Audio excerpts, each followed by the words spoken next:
I think in a lot of ways that Prince of Persia set a number of standards that showed what an action-adventure game could be. We mixed things nicely, so there's good thinking, good acrobatics, and a good mix of combat in there too. On top of that, we're bringing new abilities to the prince. Magic is a big part of the Prince of Persia concept. This isn't the Sands of Time, so there's a different magic. A lot of the magic powers in the Forgotten Sands have to do with the forces of nature. There are powers that will affect time, there's powers that relate to fire, the flow of water, that relate to earth.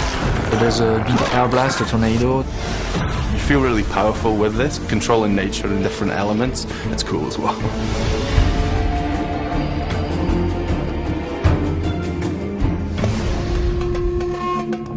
Razia is the name of the djinn. She's locked in this fountain. Jinns are creatures that are elemental. They showcase all the elements of nature.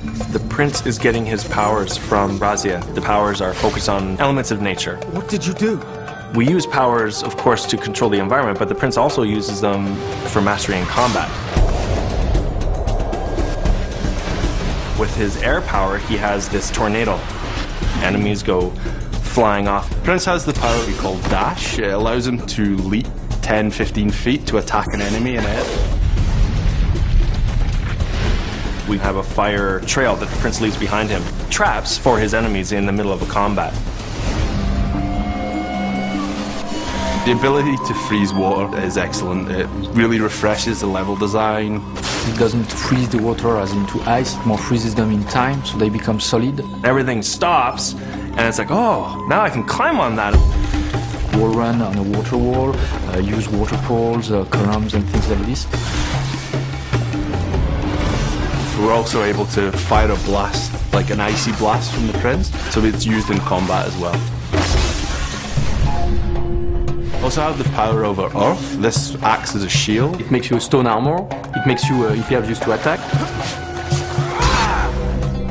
There's a new ability which allows him to recall ruined elements of his environment. You're kind of rebuilding their city as you go and seeing what it was like in its former glory. There's a ghostly outline of what was left, and the player is able to bring back those sections into the acrobatics and jump on them, then they'll vanish again when he's gone. The rewind is back. It's used in other games now, but Prince of Persia is the game that invented it. From a technical point, it's really quite a complex system. It's difficult for us to do that, but we felt we were going back to the original trilogy. Rewind was an epic thing from those games. We needed it in the game. He's often going to be massively outnumbered through many of his fights. There's as many warriors as the grains of desert sand, so they're just everywhere. There's the bigger, stronger characters. Some of them are 30 feet tall. We have a final epic boss battle with an enemy that's absolutely massive. It gets pretty crazy and you really have to be on your toes.